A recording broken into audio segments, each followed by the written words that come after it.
honored to be here with you tonight. I'm here to introduce and welcome one of the world's most talented actors, a man who more than any other his peers has played leading roles that carry deep significance for the Jewish people.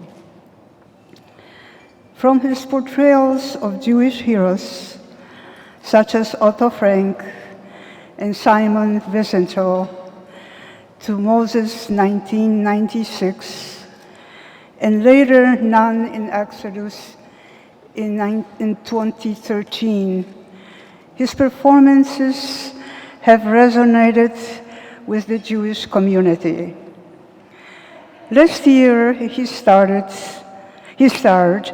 in Operation Finale as Adolf Eichmann, and most recently as a Mossad agent in the Red Sea diving resort, saving Ethiopian Jews. But it's his role as Itzhak Stern rescued European Jews in the epic Schindler's List that brings me personally here tonight. I was number 16 on Schindler's List. Many times after the war, I wondered how Oskar Schindler would feel. What would he say if he would know that someday it would be a world-renowned Jewish American film producer, Steven Spielberg, who would inform the world of his heroic deeds by producing a movie viewed by millions of people around the world.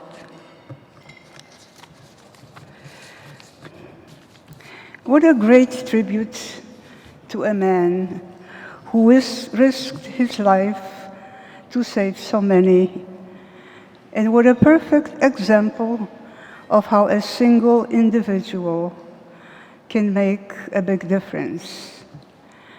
It was John F. Kennedy who said, "One person can make a difference, and everyone should try."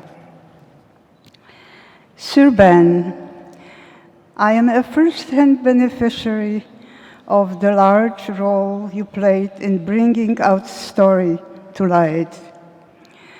I can't help but feel that your commitment to your craft, your extensive research and study of the characters you have played has led you to a deep appreciation of the importance of fighting hate and prejudice. I know you have also dedicated past performances to both Anne Frank and Elie Wiesel.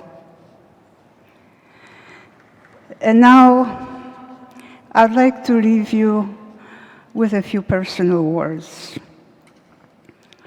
We are the last generation sharing our voices of our various sufferings and miracles by which we survived the Holocaust. Many Holocaust survivors have already passed away.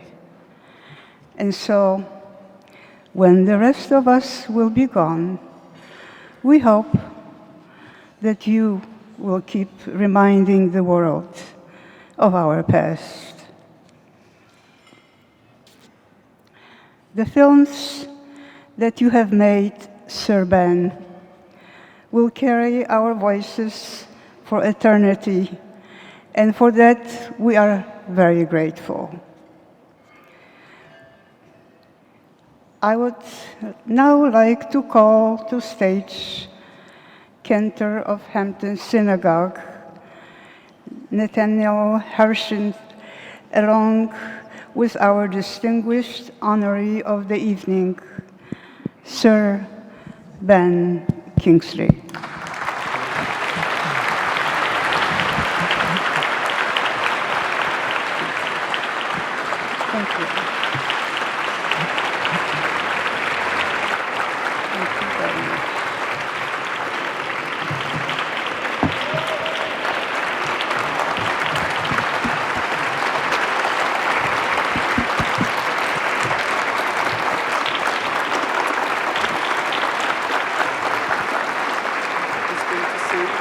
then I'll speak.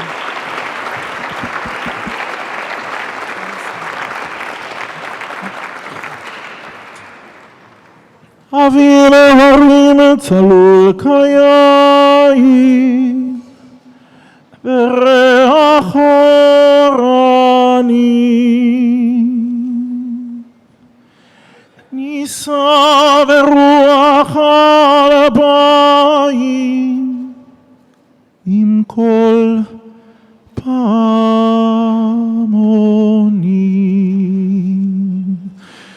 ובתרדמת אילן ואבן, שבויה וחלומה. העיר אשר בדד יושבת ובליבה חומה. ירושלים של זהב ושל נחושת ושל אור, הלא לכל שירייך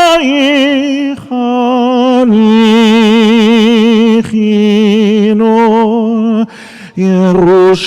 ירושלים של זהב ושל נחושת ושל אור, הלא לכל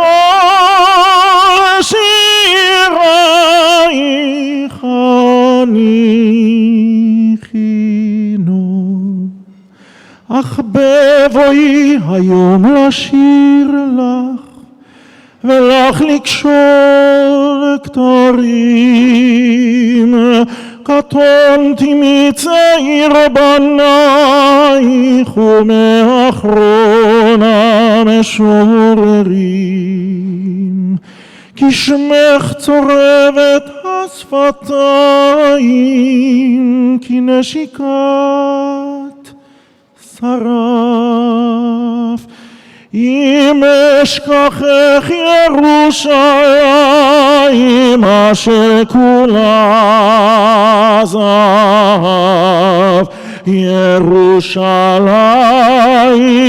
של זהב ושל נחושת ושל אור, הלא לכל שירייך הניחינו.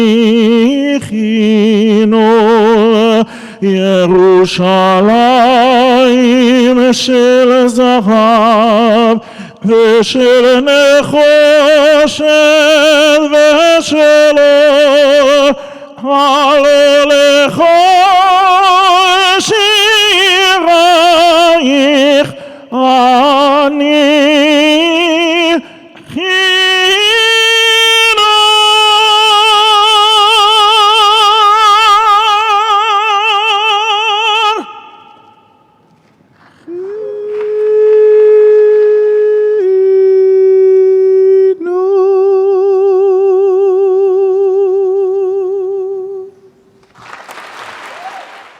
Ladies and gentlemen, honored guests and my fellow honorees, it is with enormous gratitude and humility that Daniela and I, my darling wife, have a place at your table. And I hope in the time allotted to me that I might be able to convey in some modest measure the real depth of my gratitude by perhaps sharing with you some glimpses of my steps on your behalf. Shema Israel, Adonai Eloheinu, Adonai Echad. What a strange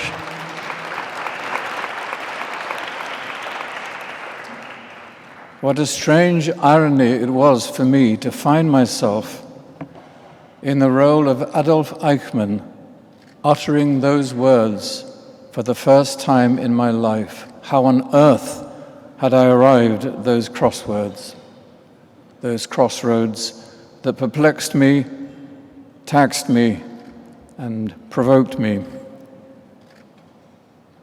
As you all know, Eichmann was apprehended and brought to justice through the devotion and tenacity of one great man, Simon Wiesenthal.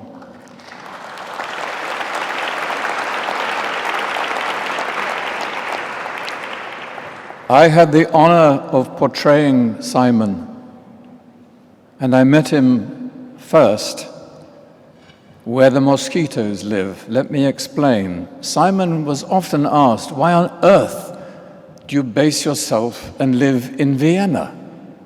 And Simon always answered, if you want to find a cure for malaria, you live where the mosquitoes live. So I met him where the mosquitoes live. He told me many tales. It was a very, very moving meeting, as you can imagine. And one great thought he shared with me. He said, it is my wish when I reach the afterlife and meet all those loved ones that have perished, that I can look them in the eye and say to them, I did not forget you. And as he spoke these words, I saw for the first time what became for me a gesture embedded in my DNA, if not certainly my memory. It was this. He dragged his hand across his forehead and across his eyes in a gesture of such grief and such strength. I saw that gesture repeated. On one occasion, smiling through his tears, when we reenacted his liberation from Mauthausen concentration camp. Simon would often embrace me, put his arms around me, a strong man, and say to those with him that I was like a son to him. Well, I can tell you, Simon, you are a dad to me. Empowered, emboldened by Simon's embrace, when I met the great Steven Spielberg to discuss playing Isaac Stern in Schindler's List, I asked Steven, could you please perhaps condense into one word, what is my Isaac Stern's narrative function in this film? What is my dramatic task? And we simultaneously came to almost the same word. Conscience, witness. So as Isaac Stern, the witness, I as an actor needed to compress, to condense my inspiration. So I had in my pocket, as I was filming, a photograph of Anne Frank, and I would say to this beautiful photograph, dear girl, I'm doing this for you. Every day on the set, I would say that. A few years later, I found myself offered the role of Otto Frank, the dad of that dear girl. I went to Amsterdam, I saw the attic, I met Miep Gies, who heroically, bravely, selflessly defended the Franks in their attic. I met Jackie van Maasen, Anne Frank's greatest school friend. And I was to meet another friend. One day in my trailer, adjusting Otto's hat, adjusting his tie, checking his polished shoes, putting on his gabardine, there was a knock on my trailer door.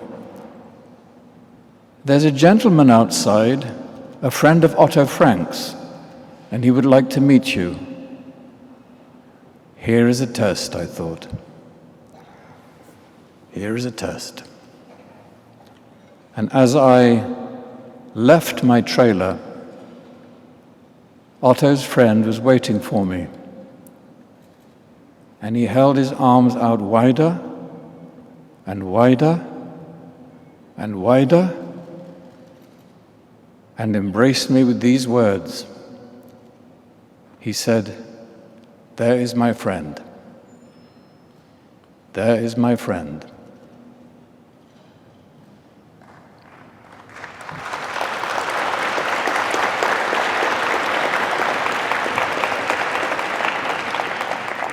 So my heroes, Otto, Isaac, and Simon, all of whom wore the yellow star, all of whom now mark my humble path as an actor with a white stone. During these years, I had the honor of meeting Elie Wiesel in Berlin, in New York, in Los Angeles, and when I was last in his great company, on our last encounter, I had the temerity to ask Elie if he would be kind enough to perhaps sign a poem of his that I had brought along with me. Elie, in his extraordinary generosity, did more than sign the poem. In his dedication to me, he actually referred to me as a lover of truth and memory, and how humbling it is for me tonight to hear that you, dear friends, have almost exactly echoed Elie's words. So in turn, on that occasion, I said to Elie, "Sir, if ever I have the opportunity to walk onto a film set that is relevant and pertinent to your story, I will simply say to myself, Elie, I am doing this for you." Shortly after Elie's passing, I was asked to portray the man who signed Elie's death warrant, along with the death warrant of countless others. The architect of the Holocaust, Adolf Eichmann, standing at that crossroads in shock, I thought to myself, what am I going to do? Then immediately I recalled, I have a promise to keep. So my every word, gesture, breath, in my work on that film, Operation Finale, was dedicated to Elie. I had his photograph in my pocket. And I would say quite simply, Elie, I'm doing this for you. And I would read his poem and learn from it. This is the poem that Elie signed. Let us tell tales. All the rest can wait. Must wait. Let us tell tales. That is our primary obligation. Commentaries will have to come later, lest they replace or becloud what they mean to reveal.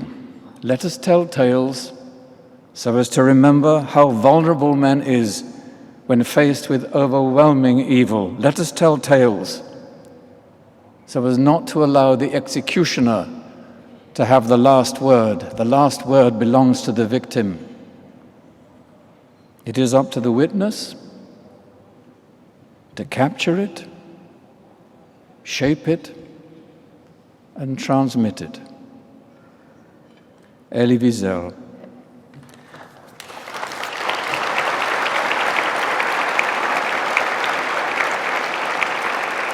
My dear friends, I can assure you that if another white stone presents itself, if I'm ever given another opportunity to tell your story, I can say wholeheartedly, I'm doing this for you. Thank you.